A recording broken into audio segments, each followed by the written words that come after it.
नमस्कार. मी डॉक्टर सचिन डुमरे, बालरोग तज्ञ जुन्नर. मी गेल्या 22 वर्षापासून जुन्नर शहरात बालरोग तज्ञ म्हणून प्रॅक्टिस करत आहे. आज मी तुम्हाला नेबुलायझेशन याच्याबद्दल थोडीशी माहिती देणार आहे.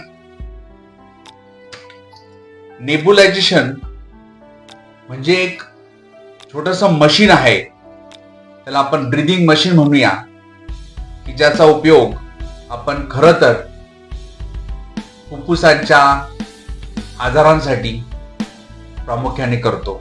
जसं अस्थमा आहे किंवा काही सिस्टिक फायब्रोसिस आहे किंवा काही सीओपीडीच्या केसेस असतात, अशा लोकांसाठी आपण त्याचा प्रामुख्याने उपयोग करत असतो. नेबुलायझेशन हे जे मशीन आहे याच्यामध्ये आपण लिक्विड फॉर्म मध्ये औषधाचा वापर करतो आणि त्या मशीन मध्ये बाहेर पडणारे जे मिस्ट फॉर्म मध्ये, त्याला ड्रॉपलेट्स म्हणतो, या स्वरूपात ते औषध ज्यावेळेस पेशंट श्वास घेतं त्यावेळेस त्याच्या रूपाने ते फुफ्फुसामध्ये पोचवलं जातं. आणि त्याच्यासाठी ज्या मशीनचा वापर केला जातो त्याला म्हणतात नेबुलायझर. हे नेबुलायझर मशीन म्हणजे याच्यामध्ये तुम्ही पाहू शकता, हे छोटस असं डिव्हाइस आहे. हे वेगवेगळ्या रूपामध्ये येतं, वेगवेगळ्या शेप मध्ये येतं. लहान मुलं याच्याकडे पाहून रडू नाही, त्याच्या आवाजाने रडू नाही म्हणून आजकाल कंपन्या वेगवेगळ्या शेप मध्ये ते देत असतं. याच्या असलेल्या ह्या अटॅचमेंट्स आहे, याच्यापैकी याला म्हणतात पॉवर सॉकेट. म्हणजे आपण इलेक्ट्रिकल सप्लाय याच्यासाठी घेऊ शकतो. या ठिकाणी आपण पाहिलं तर तुम्हाला इथं पॉवर स्विच दिसू शकतो. तिसरा भाग एअर फिल्टरचा आहे. याच्यामध्ये फिल्टर हा फार महत्वाचा भाग आहे, कारण हा बाहेरच्या वातावरणातला ऑक्सिजन आतमध्ये घेत असतो आणि त्याचा उपयोग आपल्याला बाहेर ज्यावेळेस हे मशीन फ्युम्स देतं किंवा ड्रॉपलेट्स प्रोडक्ट पाठवतं त्यावेळेस त्याचा उपयोग होतो. त्याच्यामध्ये एअर फिल्टर नंतर एअर आउटलेट असतो. हा आउटलेटचा पाईप आहे आणि हा पाईप मी माझ्या हातात घेतला आहे, पाहू शकता तुम्ही. हा आउटलेटचा पाईप आपण ह्या ठिकाणी लावला. त्याच्यानंतर हा आउटलेटचा पाईप आपण जॉईन करणार आहोत या मेडिसिन चेंबरला. ही एअर ट्यूब आहे, याला एअर ट्यूब म्हणतात. हा मेडिसिन चेंबर आहे ज्याच्यामध्ये आपण ऍक्च्युअली औषध टाकत असतो. तुम्ही पाहू शकता हा चेंबर एवढा खोल आहे. त्याच्यामध्ये औषध टाकल्यानंतर हा चेंबर प्रॉपरली क्लोज केला जातो आणि आपल्याला नंतर इनहेलेशन मास्क, तुम्ही ते पाहू शकता. हा बेबी साईज इनहेलेशन मास्क आहे. हा ऍडल्ट साईज मास्क आहे. म्हणजे जसा त्या बाळाच्या किंवा मोठ्या ऍडल्ट माणूस असेल कोणी, त्याच्या नाकाला किंवा तोंडाला कव्हर करेल असा हा मास्क असतो. इथे पाहिलं तर तुम्ही ते माउथ पीस पण आहे, म्हणजे तोंडाने सुद्धा तुम्ही इनहेल हे करू शकता. या अशा प्रकारचा सगळा काय सेट आहे, याला म्हणतात नेबुलायझेशन मशीन आणि हे त्याचे असणारे पार्ट्स. आता या इनहेलेशन थेरपीचा हेतू काय? बेसिकली कसं आहे, पेशंटला ज्यावेळेस ब्रॉन्कोस्पाझम होतो. ब्रॉन्कोस्पाझम म्हणजे काय? पेशंटला ज्यावेळेस श्वास घ्यायला त्रास होतो त्यावेळेस खरं तर इमर्जन्सी म्हणून या थेरपीचा अतिशय महत्वाचा भाग आहे. याचा पहिला भाग की त्याला ब्रॉन्कोस्पाझम रिलीव्ह करणं. दुसरा, ब्रॉन्कोस्पाझम ज्याच्यामुळे झालेला आहे, ब्रॉन्कोस्पाझम म्हणजे श्वास घ्यायला त्रास होणं, ज्याच्यामुळे झालेला आहे, म्हणजे अंडरलाईन जो कॉज असेल, न्यूमोनिया असेल, अस्थमा असेल, सीओपीडी असेल, त्याला पहिलं बरं करणं हा या थेरपीचा मेन हेतू असतो. आणि तिसरा अतिशय महत्वाचा भाग तो म्हणजे काय की ह्या इनहेलेशन थेरपीमुळं, नेबुलायझरच्या मशीनच्या द्वारे आपण जी थेरपी देतो त्याला म्हणतात नेबुलायझेशन किंवा इनहेलेशन थेरपी.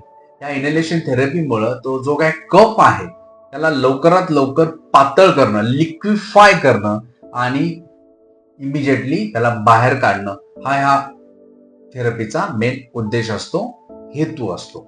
आणखी चौथा हेतू असा आहे की याच्यामध्ये जी काही सूज आलेली आहे तुमच्या अप्पर रेस्पिरेटरी ट्रॅकला, अप्पर रेस्पिरेटरी ट्रॅक म्हणजे कुठला भाग आला?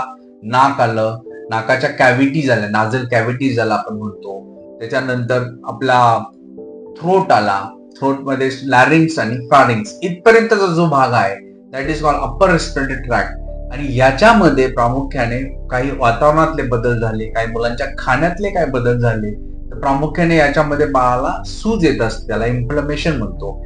इमिजिएटली आपल्याला ह्या इनहेलेशन थेरपीद्वारे दूर करता येतं. आता ह्या नेबुलायझेशनची प्रोसिजर म्हणजे पेशंटची बसण्याची पोझिशन ही कशी असली पाहिजे याच्याबद्दल आपण थोडस बोलूया.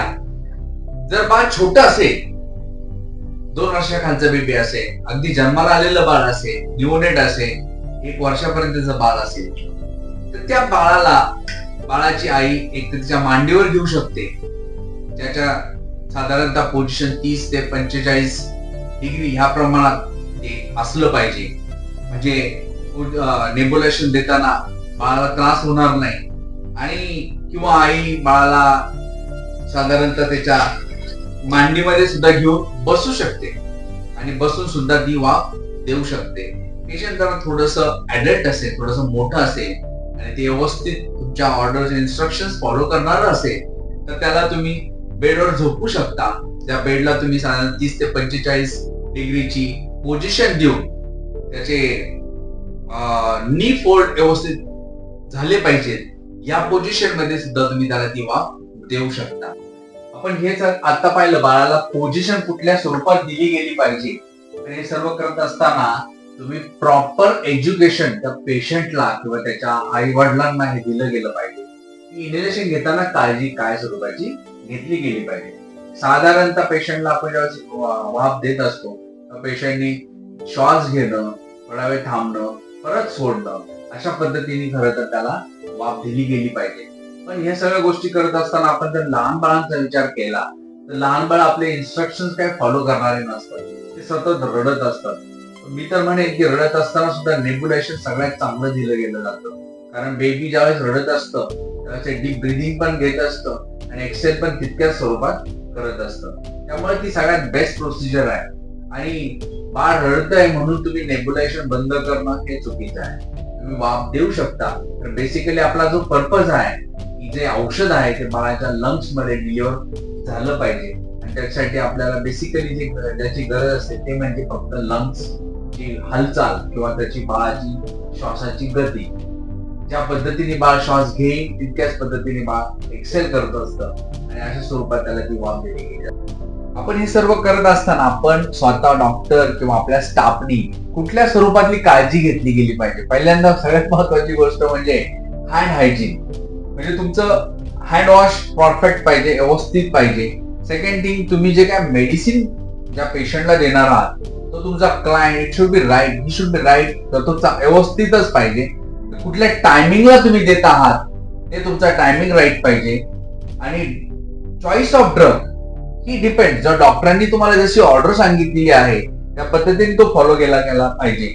आता काही ड्रग्सची नावं आहेत, नेबुलायझेशन रेंज आपण त्याला म्हणतो.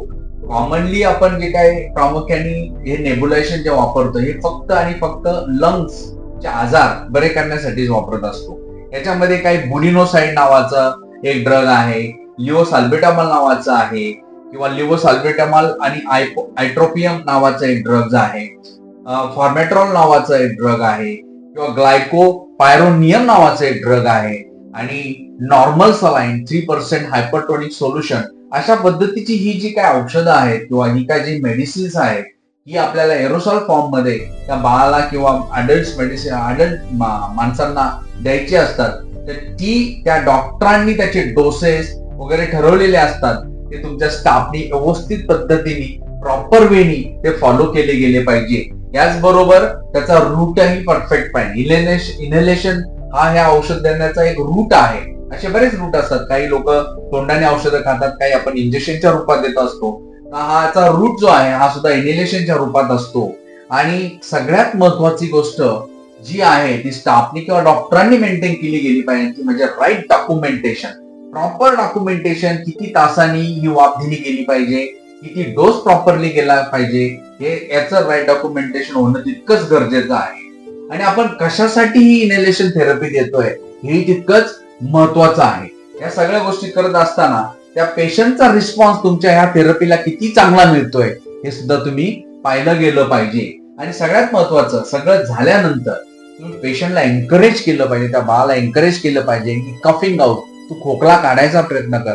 कारण हे सगळं झाल्यानंतर ज्या वेळेस वाफ झाल्यानंतर पेशंटचा जो कफ लिक्विफाय होतो, तो जर तो बाह्य स्वरूपात आला तर पेशंटलाही खूप समाधान मिळतं, त्याला खूप बरं वाटतं, त्याला श्वास घ्यायला त्रास होत नाही.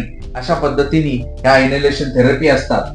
आणि हे सगळं झाल्यानंतर अतिशय महत्वाची गोष्ट म्हणजे आपण जे काय पार्ट त्या पेशंटसाठी वापरलेले आहेत ते पार्टचं क्लिनिंग तितकंच महत्वाचं आहे. प्रॉपर क्लिनिंग प्रत्येक पार्टचं होणं गरजेचं आहे.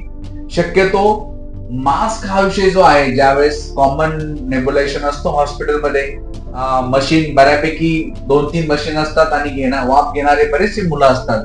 अशा वेळेस त्या पेशंटचा स्वतःचा मास्क असलेला बेटर राहतो. नाही तर मग आपण त्याला ओपनली सुद्धा ती नेब्युलाइज करू शकतो. याचीही काळजी घेणं तितकंच गरजेचं आहे. सो क्लिनिंग आणि प्रॉपरली पद्धतीने देणं, जर आपण हे इनहेलेशन केलं तर नेब्युलायझेशन सारखी ट्रीटमेंट खरंच ह्या जगात अवेलेबल.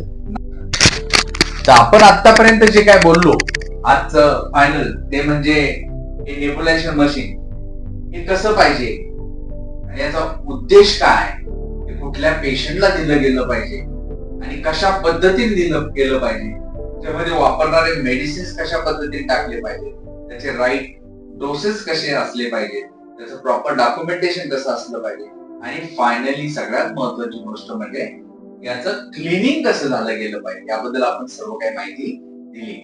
तुम्ही मला ऐकून घेतलं याबद्दल धन्यवाद.